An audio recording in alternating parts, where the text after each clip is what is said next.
Hello viewers, welcome to miracle world YouTube channel. నేను మీ మనుశ్రీ. ఇప్పుడు మీరు వినబోయే నవల అనిర్వచనీయం. పార్ట్ 3. ఆ వెంటనే భాస్కర్ తల్లిపై తాడెత్తున లేస్తాడు.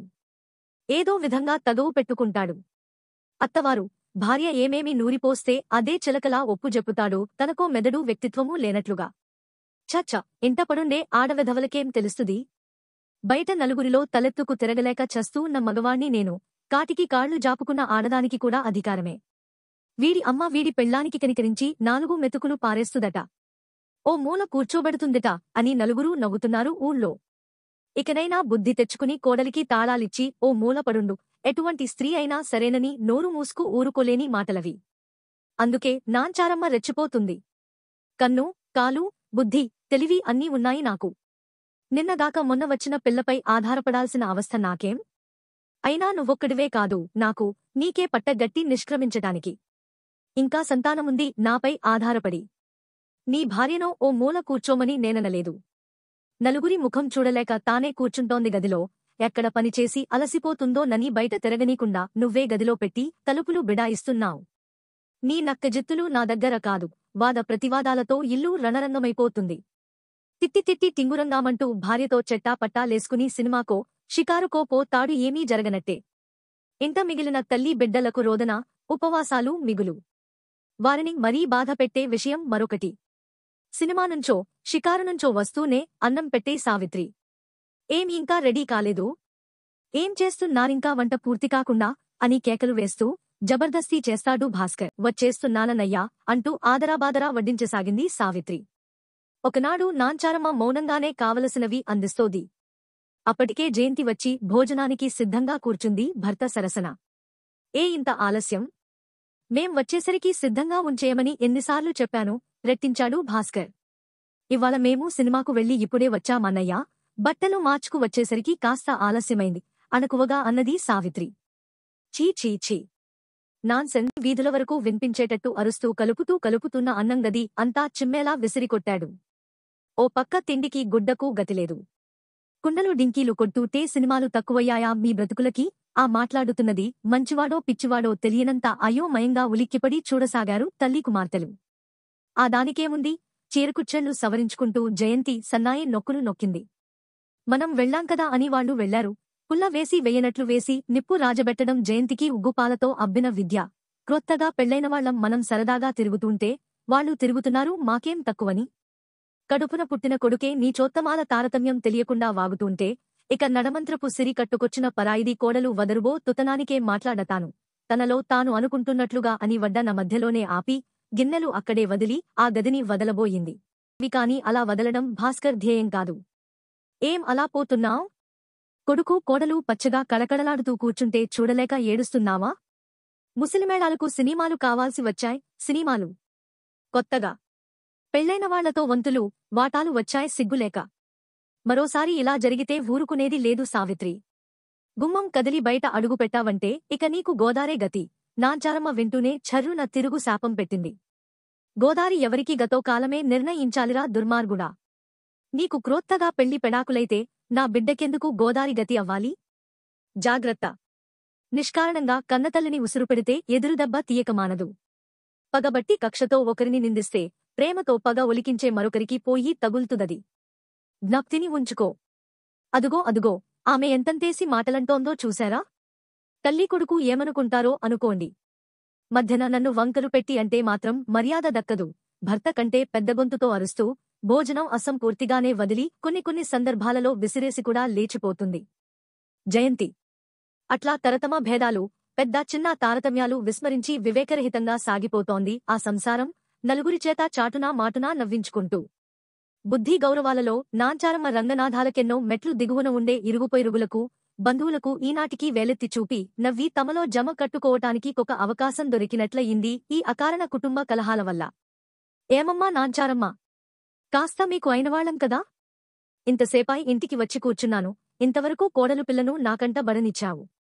ఏం మేమేమైనా చెప్పిపో తామని భయమా ఏమిటి అని నిగ్గ తీసి అడుగుతుందో కావిడ. ఎంత పరాయి పిల్లయితే మాత్రం అంతగా మూలంరగడం తగునటమ్మా, ప్రపంచం మొహమే తెలియకున్నాను. నీకు మరో ఇంటికెళ్లాల్సిన ఆడపిల్ల ఉంది. కాస్త పుణ్యం, పాపం, కష్ట, సుఖం ఆలోచించాలి అని ముల్లులా గ్రుచ్చుతుంది మరొకావిడ. పెట్టే క్రోత్తం మాయి కదా. సిగ్గు పాపం. అందుకే గదిలోనే ఉంటుంది. నేను కోడం ట్రికం ఏమీ లేదు. సగం చచ్చి అప్పుడప్పుడు సమాధానమిస్తూటుంది నాంచారమ్మ. ఆ ఎందుకులేమ్మా దాస్తావ్? కమ్ముకోవటానికి చూస్తావ్? మీ అబ్బాయే చెప్పాడట ఆఫీసులో మావారిక. ఏమని? ఆఫీస్కు పోతూ తనతో పాటే భార్యను తీసుకుపోయి ఆ స్నేహితులింట్లోనూ ఆ పరిచయస్తుల ఇంట్లోనూ వదిలి మళ్లీ వచ్చేటప్పుడు ఆఫీసు నుంచి తనతో పాటే ఇంటికి తెచ్చుకుంటున్నాడటగా. అందరూ తలొకరకంగా అనుకుంటుంటే మా ఆయన విని అడిగితే మీవాడు ఏం చెప్పమంటారు? దాని అతీగతి ఇంట్లో ఎవ్వళ్ళకీ అక్కర్లేదు. బాగా చూడరు, మాట్లాడరు. మొన్న కడుపులో పోటు వస్తే తనంత తనే ఏదో పెట్టే అడుగున ఉన్న మాత్రం తీసి వేసుకుందట. ఎవ్వరూ దాని గదిలోకే వెళ్లలేదట. సాయంత్రం ఆఫీసు నుంచి వెళ్లాక సంగతి తెలిసి నేను ఆస్పత్రికి తీసుకెళ్లాను. ఏదో ఓ మాత్రం రింగితే చచ్చిపోయినా అంతేగదా. అందుకే అయినవాళ్లకంటే స్నేహితులే ఆప్తులని నేను లేనప్పుడు ఇంట్లో ఎందుకని వాళ్ల ఇళ్లల్లో దిగబెడుతున్నాను అంటూ వాపోయాడటమ్మా మీవాడు. కౌసల్యాదేవి వింటూనే నీరసపడిపోయిన నాంచారమ్మ ఎలాగో అనగలిగింది. కడుపులో పోటా? ఏమో, చెప్తేకాని నాకెలా తెలుస్తుంది చెప్పండి. గది వదిలి బయటికే రాదు.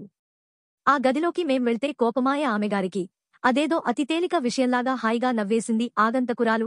ఏదో లేమ్మా, ఏదో కావలసినద్దా నీ గనుక అడిగాను. ఇవన్నీ ఈతిబాధలు ఎవరికైనా ఎప్పుడో ఒకప్పుడు ఉండేవే. అయినా నిప్పులేనిదే పో గరాదుగదా. 2 చేతులు కలిస్తేనేగా తప్పట్లు. వస్తా మరి. మెత్తమెత్తగా 2 పోట్లు డిచిపోయిందామె. కడుపు చించుకుంటే కాళ్లమీద పడుతుంది. ఈనాటికి అయినవాళ్లు కానివాళ్లు అందరూ నిష్కారణంగా నన్ను చూచి నవ్వేరోజు వచ్చింది మరి. నాంచారమ్మ స్వగతంగా వాపోయింది. అలా దినదినం చావు బ్రతుకుల సమస్యగా, క్షణక్షణం కలహభోజనంగా ఉన్న సంసారంలో ఉద్యోగం బదిలీ కారణంగా భాస్కర్ మరో ఊరు పోవడంతో తాత్కాలిక శాంతి నెలకొన్నది. కాని అది కూడా అల్పమే అయ్యింది. స్వంత ఇల్లు వదిలి అద్దెకొంపలట్టుకు ఏడవాల్సిన కర్మ పట్టింది అని గొనుక్కుంది జయంతి భర్తతో బయలుదేరుతూ.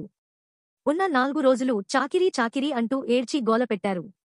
పోతున్నాంగా ఇక హాయిగా ఊరేగండి. అసలు మీరే చేయించారేమో ఈ ట్రాన్స్ఫర్ అంటూ అత్తగారిపైన ఇంట్లో నుంచి మన్నావుగా. ఇదుగో పోతున్నాను.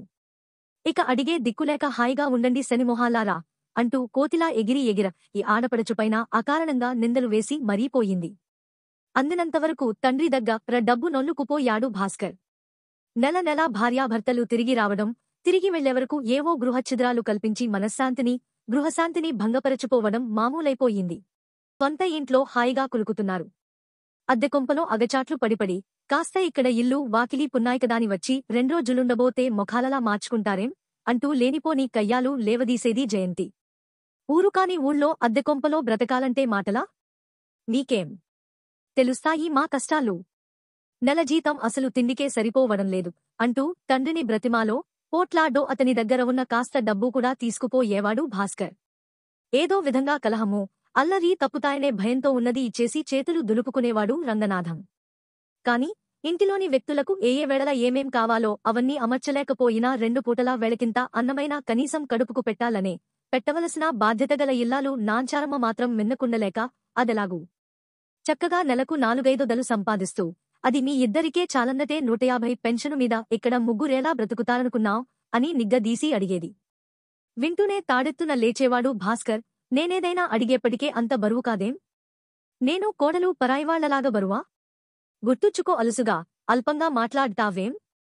ఇంటపడి మేస్తున్న సావిత్రి నీకు పెళ్లి చేసుకుని పరాయి ఇంటికి పోయే ఆడదాన్ని నమ్ముకుంటే నీ బ్రతుకునట్టేట్లో గడ్డిపరకను నమ్ముకున్నట్టే. ఇల్లు కరగదీసి పెట్టమనే కూతుళ్ళు, అల్లుళ్ళూ కాదు, తలకొరివి పెట్టి ఇంటి పేరు నిలబెట్టే వంశాభివృద్ధి చేసే కొడుకు కోడలు ముఖ్యం. మీరెంత గొంతు చించుకుంటే మాత్రం లాభమేమిటి? ఆవిడకు కూతురి మీదున్న తీపి మనమీద నెలాగుంటుంది? ఎల్లవేళలా నెగడో ఎటమే జయంతి ప్రతి మనం కాదులే వీళ్ల ఆటలు సాగనిచ్చేది. తండ్రిని పిండి మరీ డబ్బు వసూలు చేసుకుపోయేవాడు. నాంచారమ్మకు నోటిమాటలు, కుటుంబానికి చాలీచాలని బ్రతుకు, అప్పులు మిగలడం రివాజైపోయింది. గోరుచుట్టుమీద రోకటిపోటులాగా రంగనాథం మరణించాడు.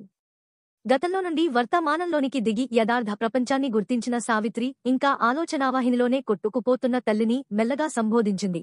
అమ్మా! ఉలిక్కిపడి చూచింది నాంచారమ్మ. ఆమె యోచన తాత్కాలికంగా కట్టుపడింది. స్రవంతి కూడా తల్లి మౌనాన్ని మరో విధంగా అర్థం చేసుకున్న సావిత్రి మంద్రస్వరాన అన్నది. నువ్వు కోపగించుకోకమ్మా. మరీ అడిగావని చెప్పాను. అంతే. నిజానికి నేను దేనికి అంతగా బాధపడలేదు కాని చదువులేనందుకు మాత్రం ఎంతగానో మదనపడుతున్నాను ఈనాటికి కూడా. నాకే చదువుంటే ఈనాడు నువ్వు నేను ఇలా జీవనోపాధి కోసం కులాడనవసరం లేకపోయేది. మన బరువు బాధ్యతలెక్కడ తనపైన పడతాయోనని అన్న అలా రక్త సంబంధం కూడా విస్మరించి పారిపోవాల్సిన దుర్గతి, అందువల్ల మనకు తలవంపులు కలగాల్సిన దుస్థితి ఏర్పడేవి కావు. నాంచారమ్మ నోటమాట లేకపోయినా కండ్లలో అనిర్వచనీయమైన బాధ, తపనలు ద్యోతకమయ్యాయి. చాలాసేపు ఇంచుమించుగా పనంతా కూడా ఏమాట పలుకు లేకుండానే చేసుకుపోయింది. సావిత్రి కూడా తల్లి మౌనానికి భయపడి మౌనంగా తిరిగింది.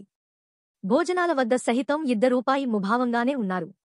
రాత్రి శయ్యను జేరుతూ అన్నది నాంచారమ్మ కుమార్తెనుద్దేశించి, సావిత్రి, నిజంగా నీకు నేను చాలా అన్యాయం చేశాను.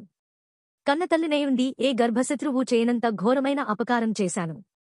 నిజంగా దేవుడు కూడా నన్ను క్షమించడేమో అటువంటి మాటలు? ఏదో అన్నాను మరచిపో. అయినా నీ అనుభవం ముందు, వయస్సు ముందు నేనెంత? కొడుకు ప్రయోజకుడైతే కూతుర్ని కూడా ఉద్ధరిస్తాడని ఆశపడ్డావు, కాని విధి వక్రించింది. ఇదంతా నా దురదృష్టకాని నీ తప్పేమీ లేదు. నాంచారమ్మ నవ్వులో వైరాగ్యమంతా ఒలికింది. నువ్వే కాదు సావిత్రి, ఏ అయినింటి ఆడపిల్ల అయినా అలాగే సర్దుకుపోతుంది. కాని నా తప్పు నాకు ఈనాటికి తెలిసింది. నావంటి ఏ భారత స్త్రీకైనా ఏదో ఓ రోజున ఇటువంటి నరకస్థితి అనుభవమయ్యేదే.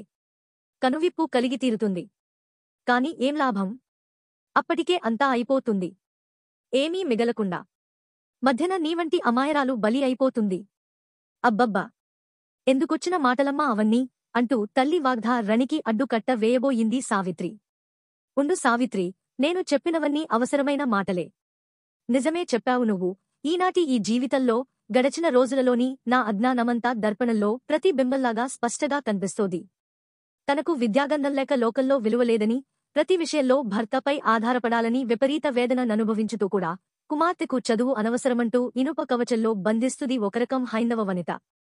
ప్రతి పైసాకు భర్తపైననే ఆధారపడుండాలనే తమ దుర్గతికి వాపోయే స్త్రీలు కుమార్తెలనైనా గౌరవ సంపాదనాపరులుగాను, ప్రయోజకురాండ్రగాను చేయటానికి ఆలోచించరు. కూపస్థ మండుకాల మాదిరిగా ఇంటిలో కూర్చుని తమ బ్రతుకే గౌరవప్రదమైనదనుకుంటూ ఉద్యోగినులను చూచి నిష్కారణంగా హేళన చేస్తారు. కన్యగా, భార్యగా, తల్లిగా తమ జీవిత ఘట్టాలలో అనుభవిస్తూ ఉన్న కష్టనిష్ఠూరాలను విస్మరించి వంశోద్ధారకుడు, కులదీపకుడు కుమారుడు అని మురిసి ముక్కలవుతూ స్వీయ స్త్రీ సంతానాన్నే చిన్నచూపు చూస్తారు. ఆ ఫలితమే నీవంటి యువతుల దీనగాథలు, నా వంటి అవివేకినులు అభాగ్య జీవితాలు. సావిత్రి చిత్త ఆందోళనపూరితమైంది. ఏమి మాట్లాడ్డాలో తెలియలేదు. కాని మాట్లాడకుండా మిన్నకుండవలసిన పరిస్థితి కూడా కాదది. ఏదో మాట్లాడి శక్త్యానుసారం ఆమెను స్వాంతనపరచవలసిన బాధ్యత తనది. నిశిత దృక్కులతో తల్లిని చూస్తూ మెల్లని స్వరాన అన్నది, నీ మనస్సు పెనుతుఫాను కులోనే అల్లకల్లో లితమైపోయింది. ఇటువంటి స్థితిలో ఆవేశపడే కంటే మాట్లాడకపోవడం ఉత్తమం.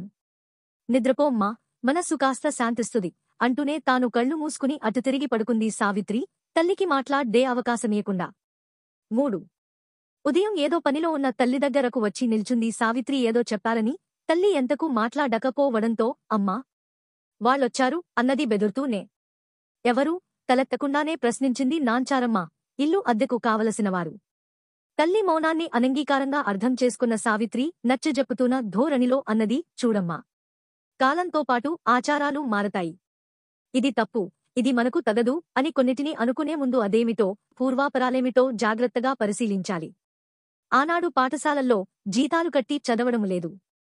గురువులు విద్యాదానం చేసేవారు శిష్యులకు. అలాగే గృహస్థు అతిథి అభ్యాగతులను ఆదరించి భోజనాలు పెట్టేవాడు, దానాలు చేసేవాడు. కాని ఈ రోజులు వేరు. చదువు కొనుక్కుంటున్నాం, చదువు అమ్ముకుంటున్నాం. దానికే ఉద్యోగమని పేరు మరి. అలాగే మనం అన్నిటికీ అలవడాలి. ఉద్యోగం చేసేవాళ్లని ఘనంగా చూస్తా చేయటం ఒకరికవసరం, చేయించుకోవటం మరొకరికవసరం. అలాగే హోటళ్లు అన్నం కొనుక్కునేవాళ్లకు, అన్నం అమ్ముకునేవాళ్లు లేకపోతే ఏదీదారి?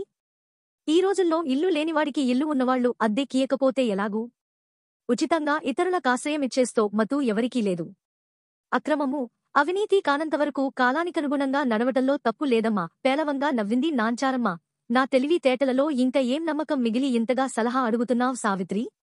ఇక నాకు కొడుకు, కూతురివైనా నువ్వే. వయస్సు కంటే మేధ గొప్పది. నీ ఇష్టపకర ఆరమే కాని ఎలాగో ఓలాగూ బ్రతకాలికదా మరి మనం. ఆ రాత్రి చాలా ప్రొద్దుపోయేవరకు గదిలో లైటు వెలుగుతూంటే చూడటానికి నాంచారమ్మ లేచి వెళ్ళింది. తల ఉంచుకుని తన పనిలో నిమగ్నమై ఏమీ గమనించని సావిత్రిని, ఏం చేస్తున్నావమ్మాయ్ అనడుగుతూ వెళ్లి దగ్గర. ఏం లేదమ్మా తడబడింది సావిత్రి. జాలిగా చూచింది నాంచారమ్మ. పిచ్చితల్లి, ఎందుకంత భయపడ్డావ్? నేను తెలివి తక్కువదాన్నే కాని రాక్షసిని కాదమ్మా. అబ్బబ్బా, అస్తమాను అలా నిన్ను నీవు చిన్నబుచ్చుకుని నన్ను బాధపెట్టకమ్మా అర్థిస్తూ నట్లుగా అన్నది సావిత్రి. ఇదిగో ఈ బైవి రంగుదారాలు 25 రూపాయలతో తెచ్చాను. అద్దెకు వచ్చినవారు నెల అద్దె 50 రూపాయలు అడ్వాన్స్ ఇచ్చి వెళ్లారు. మిగిలిన దానితో ఇంటికి మరీ అవసరమైన వెచ్చాలు తెచ్చాను. ఇప్పుడెందుకా బట్టలు దారాలు, వాటిమీద అందమైన పూలు లతలు కుట్టి డోర్ కర్టెన్లు టేబుల్ క్లాత్లుగా తయారుచేసి ఏ కుట్టు సెంటర్ వాళ్లకైనా ఇచ్చేస్తే కొంత కమిషన్ తీసుకుని వాళ్లు అమ్మి పెడతారు. మనకు 25 రూపాయల పెట్టుబడిమీదు కనీసం ఓ 7-8 రూపాయలైనా మిగులుతుంది. ఇలా ఓపిగ్గా చేసుకుంటే మరి రోజలా గడుస్తుదనే భయం ఉండదు మనకి. నా స్నేహితురాలు సునంద ఇలాగే చేస్తుంది. సావిత్రి జలపూర్ణమైన కనులతో ఆర్ద్రమైన మనసుతో కుమార్తెను అక్కున జేర్చుకుంది. ఈ లేతవయసులో నీకెన్ని తాపత్రయాలు చుట్టుకున్నాయి తల్లి. బరువైన హృదయాలకు, నిండైన మనసులకు ఆ తర్వాత మాటలు కరవయ్యాయి. ఆ నెల ఇంటి ఖర్చులు పోను మిగిలిన 56 రూపాయలు సంతోషంగా తల్లికి చూపబోయింది సావిత్రి. కాని నాంచారమ్మ ముఖంలో కుమార్తె ఆశించిన ఆసక్తి, వెలుగు ద్యోతకం కాలేదు. బాగానే ఉంది అని ఊరుకుంది ముక్తసరిగా. అదేమమ్మా, రాను రాను నువ్వు అదో మాదిరిగా ఉంటున్నావ్? తల్లి పక్కలో కూర్చుంటూ మెల్లగా అడిగింది సావిత్రి. బాగానే ఉన్నాను సావిత్రి నిర్వికారంగా వచ్చింది సమాధానం. లేదమ్మా, సందేహిస్తూ అన్నది సావిత్రి. ఎప్పుడూ ఏదో దిగులుగా ఆలోచిస్తూ నిత్యం పడుకునే ఉంటున్నావ్. ఆ రోజుకారోజు చిక్కిపోతున్నావ్. ఎలాగా? ఇలాగైతే ఇది శూన్యంలోకి చూస్తూ అన్నది. ఆలోచనా విచారాలు కాక ఇక మిగిలినవేమిటి సావిత్రి? నువ్వు కూడా ఒక ఇంటిదానవయుంటే అసలు నేను కూడా మీ నాన్నగారితోటే పోయి ఉండేదాన్ని. సరేలే, అయితే నాకు పెళ్లి కాకపోవటమే మంచిదైందన్నమాట. ఇప్పట్లో అవ్వకూడదని కూడా కోరుకుంటున్నాను. లేచి కూర్చుంది నాంచారమ్మ. ఏదో నా బాధ కొద్దీ నేను వాగుతుంటాను. సావిత్రి, నువ్వు పట్టించుకోకు. మీ నాన్నగారు లేరన్న దిగులు కంటే వీడు భాస్కర్ ఉండి లేకపోయాడే అన్న బాధే నన్ను కృగదీస్తోంది. చదువు లేకపోయినా నువ్వు తెలివిగా మనకు బ్రతికే మార్గ చూచావు కాని, లేకుంటే ఈపాటికి ఏనుయో గొయ్యో. దగ్గుత్తీకతో మరి మాట్లాడలేకపోయింది. పోనిద్దు. ఒకడు ధరించేదేమిటి? ఇలా ఎవరికీ బరువు కాకుండా హాయిగా ఉండటమే చాలా మంచిదమ్మా. నువ్వటువంటి దిగులేం పెట్టుకోకు. అలాగనగానే సరిపోయిందా సావిత్రి? కడుపుకు కాస్త తిని ఇలా నా సేవ చేస్తూ ఎన్నాళ్లు గడుపుదాం? మనకు సంబంధాలెవరు వెతుకుతారు? భారంగా నిట్టూర్చడం మినహా కన్య సావిత్రి చెప్పగల సమాధానమేముంది? సందర్భం రాత్రి పడుకున్న సావిత్రికి ఎంతకూ నిద్రరాలేదు. తల్లి వేదన వెనుక దాగివున్న కఠోరమైన నిజమే ఆమెను కలవరపెట్టసాగింది. అవును, అమ్మ కూడా లేకపోతే నాకు దిక్కెవరు? ఏమున్నా లేకున్నా గౌరవ సంసార స్త్రీకి పురుషుని అండదండలు ఎంత అవసరం అన్న చూస్తే ఆ వరస. వివాహం తనవంటి కన్యలకు సుఖం అనేకంటే అవసరం అంటే బాగుంటుంది. బాగా ఆలోచించిన మీదట భాస్కరకు ఉత్తరం వ్రాసింది. అన్నయ్యా, అన్నగారు పోయినప్పుడు వచ్చి వెళ్లడం మినహా నీవు మళ్లీ ఇటూ తొంగి చూడలేదు. కనీసం మా క్షేమ సమాచారమైనా కనుక్కొంటూ ఉత్తరం వ్రాయలేదు. పోనీ మీరు క్షేమమేననుకుంటాను. నీకు నీ బాధ్యతలు, కర్తవ్యం ఏమీ నేను బోధించటం లేదు కాని, దిగులుతో ఉన్న అమ్మను ఒక్కసారి చూచి వెళ్తే బాగుంటుందనుకుంటాను. ఆనాటికి ఈనాటికి అమ్మ మంచం దిగలేదు. మన ఇల్లు ఒక భాగం అద్దెకిచ్చాను. నేను ఒక కుట్టు సెంటర్లో జేరీ అల్లికలవీ చేసి కొంత సంపాదిస్తున్నాను. ఏదో ఒక మాదిరిగా జీవితం గడచిపోతోంది. నీవు మాకేమీ తేనక్కరలేదు. పెట్టి పోషించవలసిన అవసరం లేదు. రక్త బాంధవ్యం నిలుపుకొంటే చాలు. ఉత్తరం పోస్టు చేసే ముందు తల్లికి చూపించింది. సావిత్రి నిర్లిప్తంగా, నిరాశ ఒలికిస్తూ అంది. నాంచారమ్మ, నీ పిచ్చిగానీ వాడేస్తాడా? ఆ మాత్రం మనం కావలసే ఉంటే అంత ఘోరమైన పనులు చేసి ఇలా మనల్ని నిరాధారంగా వదిలిపోతాడా? వాడిని ప్రాధేయపడి మనం తేలికపడటం దేనికి? వాడు రాడు. జయ రానియదు. సావిత్రి మాట్లాడకుండా అలాగే నిలబడింది. సరే, ఎటువ్రా సావు కదా. పోస్టు చెయ్యి, నీ అనుమానమూ తీరుతుంది అంది తిరిగి నాంచారమ్మ. ఆ 4వనాడే భాస్కరం భార్యతో సహా దిగడంతో నాంచారమ్మ అంచనా తప్పని స్పష్టగా రుజువైంది. వెళ్ళింది. ఉత్తరం అందగానే బయల్దేరినట్లున్నారే అంటూ సావిత్రి ఎదురు ఏం ఉత్తరం అని ఎదురు ప్రశ్నిస్తూ ముఖముఖాలు చూచుకున్నారు. భార్యాభర్తలు. ఏం వ్రాశావు? ఎప్పుడు పోస్టు చేశావు? ఇంకా అందలేదే అన్నాడు భాస్కర్. ముఖ్యమైనవేమీ లేవులే అన్నది సావిత్రి ముభావంగా. అప్పట్నుంచి రావాలంటే ఏదో ఒక పని మీ అన్నగారిక నా ఆరోగ్యం అంతంత మాత్రంగానే ఉంది. ఇప్పటికీ ఏదో కాస్త వీలు చిక్కింది. ఏరి అమ్మగారేరి అంటూ లోపలికి నడిచింది జయంతి. ఏం చేస్తున్నారత్తయ్యా అని ఆప్యాయత ఒలికించుతూ పోయి అత్తగారు పడుకున్న మంచంమీదనే కూర్చుని కుశలం ప్రశ్నించసాగింది. కోడల నుండి ఎన్నడూ లేని ఆప్యాయత కురియడంతో తాత్కాలికంగా గతాన్ని మరచి పులకరించింది నాంచారమ్మ మనస్సు. ఆరోగ్యం గుమ్మా ఎన్నో నెల అంటూ ఎంతో సంతోషంగా విస్ఫారిత నేత్రాలతో విప్పారిన వదనంతో పలుకరించింది. 7వ నెల వస్తుదండి సిగ్గు నభినేస్తూ చెప్పింది జయంతి. ఇదేమిటి, ఆ పోర్షన్ అద్దెకిచ్చారా సావిత్రి? అమ్మేది అంటూ భాస్కర్ కలుపుగోలుగా అడుగుతూ లోనికి వచ్చాడు. ముందుగా తానే తల్లిని పలుకరించాడు. ఏమిటమ్మా, ఇంకా అలా మంచం మీదేనా? ఎన్నాళ్ళుంటావ్? లే, మామూలుగా ఉండు. తాను జయంతి సరసనే తల్లి వద్ద కూర్చుని యోగక్షేమాలు మాట్లాడసాగాడు. సావిత్రి సంతోషంగానే అన్నావదినలకు వంట చేసి పెట్టింది. ఆ పని ఈ పనితో ఆ రోజు ఆమె కుట్టు సెంటర్కు వెళ్లను వీలుపడలేదు. నాంచారమ్మ మనస్ఫూర్తిగా మాట్లాడకపోయినా, కొడుకు కోడళ్లు క్రొత్తగా ప్రదర్శిస్తూ నక్క వినయాలను నమ్మకపోయినా ఆదరలోపం మాత్రం ఏమీ చేయలేదు. ఏమిటి చదువుతున్నావ్ సావిత్రి అంటూ ఎంతో కలివిడిగా ఆ రాత్రి సావిత్రి చదువుకునే చోటికి జేరి, ఏమిటి సావిత్రి, ఏమైనా పరీక్షలకు కడ్తున్నావా అని ఆరాగా అడిగింది జయంతి. సావిత్రి సమాధానం చెప్పేలోగానే నాంచారమ్మ తాను కలుగజేసుకుని అన్నది, ఏం చేస్తుది, ఏ ఆధారమూ ఎవరూ లేనిది. బ్రతకడానికి ఏదో ఒక ఉపాధి ఉండాలిగా. పెళ్లికాని కూతురికోసమని ఆ మహానుభావుడు వ్రాసిపోయిన ప్రావిడెంట్ ఫండ్, ఇన్సూరెన్స్ డబ్బు కూడా లేకుండా చేశాను. పాపిష్టిదాన్ని. అందుకే దాని పాట్లు అది పడుతోంది. మెట్రిక్ చదువుతుంది. గదిలో పడుకున్న భాస్కర్ లేచి యువతలికి వచ్చి అన్నాడు, అదేమిటమ్మా, లేకుండా ఏమైపోయాయి? అలాగేందుకనుకుంటున్నావ్? తల్లి కుమార్తెలు ముఖముఖాలు చూచుకోవటమే కాని ఏమీ మాట్లాడలేదు. తిరిగి భాస్కర్ తానే అన్నాడు, ఇలా నాన్నగారు పోయిన వార్త తెలియపరుస్తూ వాళ్లకు ఉత్తరాలు వ్రాశాను. బహుశః ఓ నెలలో మన డబ్బు మన చేతి వచ్చేస్తుంది. దేవుడిదే వల్ల ఈలోగా ఏదైనా ఓ మంచి సంబంధం చూచుకుని ఆ డబ్బుతో సావిత్రి పెళ్లి కానిచ్చేస్తే మనకు తృప్తిగా ఉంటుందమ్మా. నాంచారమ్మ తన చెవులను తానే నమ్మలేకపోయింది. ఏ దైవం వరావో తన కుమారుడు ఇలా మారిపోయాడో కదా. ఆ మాటే అన్నది మర్నాడు చీకటితోనే లేచి పని చేసుకుంటూ కుమార్తెతో సావిత్రి మాట్లాడలేదు చాలాసేపు. ఏమోనమ్మా, ఏం పథకంతో ఉన్నారు? అంతగా కావలసినవాళ్లే అయితే ఇన్నాళ్ల నుంచి అతీగతీ కనుక్కోకుండా ఉంటారా? ఇప్పుడే ప్రేమ పుట్టుకొచ్చిందా? ఉత్తరం అందలేదన్న మారి నిజం కాదు అన్నది కడకు ఆమె అన్నట్లుగా ఆ రోజే అందుకు నిదర్శనం దొరికింది. నీకు చాలా ఓపిక సావిత్రి. ఓ పక్క ఇంటి పని, ఓ వైపు చదువు, ఇదిగాక సంపాదన అన్నది జయంతి సావిత్రితో మెచ్చుకోలుగా. ఈ పో గడ్డకు సావిత్రి ఉబ్బిపోలేదు. నిరాధారంగా నిలబెట్టిన దైవం ఆమాత్రం ఓర్పు నేర్పు ఇయ్యకపోతే ఇంకేముందిలే వదినా, ఎవరిళ్లలో నో పాచుపనులు చేసుకు బ్రతకాల్సి వచ్చేదేమో అందలి నిష్ఠూరం అర్థమైంది జయంతికి. ఛ, అవేం మాటలు సావిత్రి, అంతగా గడవకపోతే మేము లేమా? ఇంట 40 వస్తోది, అల్లికల మీద కూడా వస్తోదని నువ్వే రాశావుగా. మీ ఇద్దరికీ ఆమాత్రం చాలకేం, ఇంకా మిగులు కూడాను. సావిత్రి తలెత్తి నిశితంగా చూచింది. వదిన దశ, మరి ఉత్తరం అందలేదన్నావ్ కదా వదినా అనడిగింది. కంగారు పడిపోయింది జయంతి. అబ్బే, అందలేదు. అందింది. ఊరికే హాస్యానికన్నాను అంటూ తడబడి కంగారు పడిపోయింది. సావిత్రి మరీ రెట్టించలేదు. కాని అన్నావదనలు ఏదో పెద్ద గూడుపుఠాని మీదనే వచ్చారన్న సంగతి మాత్రం ఆమెకు గ్రాహ్యమైంది. విషయం విన్న తల్లి నిట్టూర్చింది నిస్సహాయంగా. కాని దైవం మన ముఖాన్న ఏం రాసివుంచాడో ఏం చేయగలం అన్నది. మర్నాడు ఉదయమే భాస్కర్ ఒక్కడూ బయలుదేరాడు. కాకినాడలో ఏదో మంచి సంబంధమున్నదని విన్నానమ్మా, చూచి వస్తాను. నచ్చితే ఫోటో కూడా తెస్తాను అంటూ వెళ్ళిపోయాడు. అతడిని ఏ వర్గలో అంచనా కట్టాలో తెలియక సతమతమయ్యారు సావిత్రి నాంచారమ్మలు. 4వ నాడు వచ్చింది భాస్కర్ నుంచి ఉత్తరం. ఆ సంబంధం నచ్చలేదని, సెలవు చాలనందువల్ల తాను అటునుంచటే వెళ్లిపోయానని, మళ్లీ సాధ్యమైనంత త్వరలో సెలవు పెట్టి వస్తున్నానని ఆ జాబు యొక్క సారాంశం. త్వరలో అన్నది నెల తర్వాత అని అతడి అర్థం కావచ్చు. ఈలోగా నిజంగా సావిత్రి నాంచారమ్మలు కనిపించని నరకబాధ ననుభవించారు. జయంతి ప్రవర్తన ఇంట్లో పెడసరంగానూ, ఇరుగుపోయి రుగులతో భరించ శక్యంగానంత ఘోరంగానూ ఉంటుంది. ఇదిగాక ఆమె మందుమాకులకు, పళ్లరసాలకు చాలా ఖర్చయ్యేది.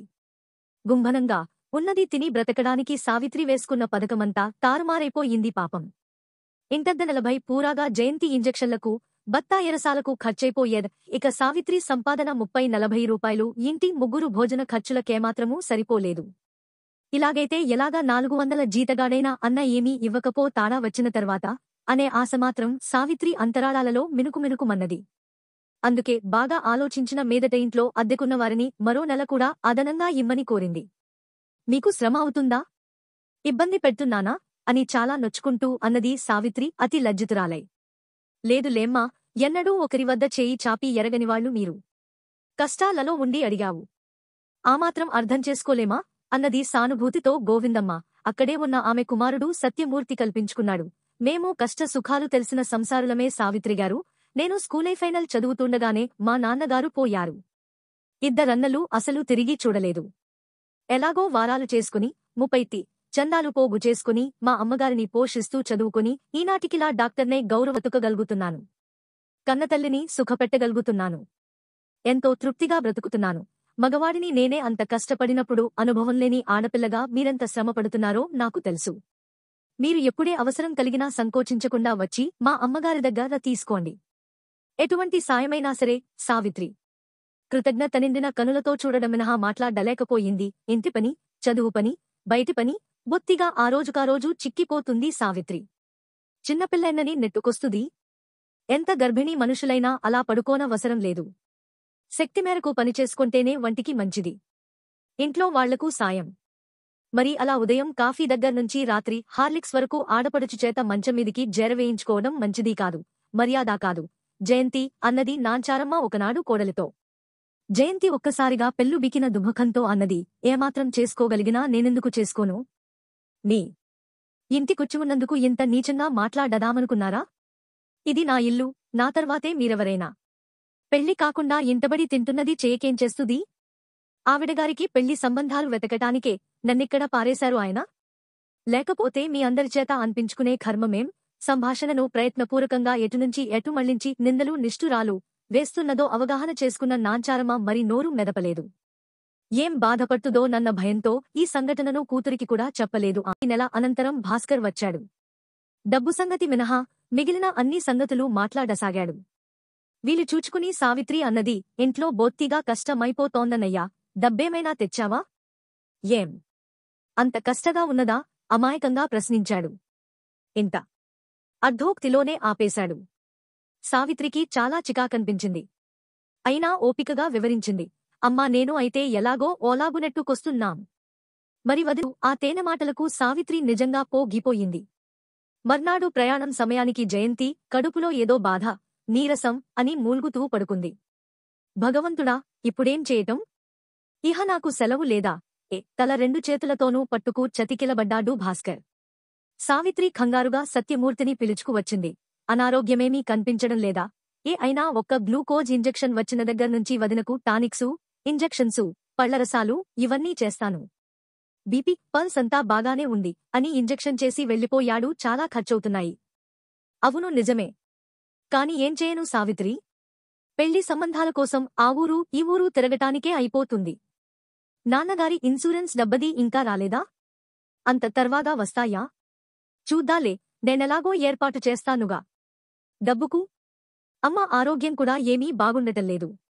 అమ్మకు బలమైన ఆహారం, మంచి మందులు కావాలి. ఇంతవరకు ఆవిడకు నేనేమీ ఇప్పించలేకపోయాను. అరరే, ఇంతవరకు చెప్పవేం మరి? అసలెవరైనా డాక్టర్కి చూపించావా? నీరసంగా నవ్వింది సావిత్రి. ఏ డాక్టరుకైనా చూపితే పరీక్ష ఫీజులవి కట్టపడ్డా? ఏదో ఇంట్లో ఉన్నందుకు పాపం వాళ్లు సాయంగా ఉంటున్నారు. ఆ సత్యమూర్తిగారే అవసరమైన సలహాలు ఉచితంగా ఇస్తున్నారు. కాని మందులెలాగా? అయ్యో, అదేం మాట సావిత్రి? ముందు అమ్మమాటే ముఖ్యం. నేను వెళ్ళాక ఏ అప్పో చేసి పంపిస్తాను. అమ్మను బాగా చూడు. సత్యమూర్తి. ఏం చేస్తా? ఈ అనారోగ్యముతో నువ్వు రాకుంటేనేం? నువ్వుండిపో, మళ్లీ వచ్చి తీసుకువెళ్తాను అంటూ ఒక్కడే సన్నాహమయ్యాడు భాస్కర్. చూడు సావిత్రి, ఎంత అవసరాలకు ఆదుకుంటున్నా సత్యమూర్తి పరాయి యువకుడు. కొంచెం నీ హద్దులో నీ ఉండటం, జాగ్రత్తగా మసులుకోవటం మంచిది అని తిరుగు సమాధానం కోసం కూడా చూడకుండా రిక్షా ఎక్కేశాడు. మ్రాన్ పడిపోయిన సావిత్రి చాలాసేపటికిగాని తేరుకోలేకపోయింది. తేరుకున్న తర్వాత కూడా మామూలు మనిషి కాలేకపోయింది. అలాగుంటున్నావే మంటూ తల్లి పదేపదే ప్రశ్నించినా తన బాధను చెప్పుకోలేకపోయింది. ఇదివరకంత చనువుగా గోవిందమ్మతో కాని సత్యమూర్తితో కాని మాట్లాడలేకుండా ఉంది. భీ సోత అన్న మాట్లాడవలసిన తీరేనా అది? ఒకరోజున దొడ్లో నూతి దగ్గర గిన్నెలు తోముతున్న సావిత్రితో ఇష్టాగోష్ఠిలోనికి దిగింది. నీళ్లు తోడుకుంటున్న గోవిందమ్మ, ఏమమ్మా, బొత్తిగా కనిపించటం, రావటం మానేశావ్? పని ఎక్కువగా ఉన్నదా? అవునండి అన్నది సావిత్రి ఏమీ తోచక. మరిన్ని ఇలాంటి నవలల కోసం ఈ ఛానల్ని లైక్ చేయండి, షేర్ చేయండి, అలాగే సబ్స్క్రైబ్ చేయండి. మీకు సలహాలు సందేహాలు ఏమైనా ఉంటే కామెంట్ రూపంలో తెలియజేయండి.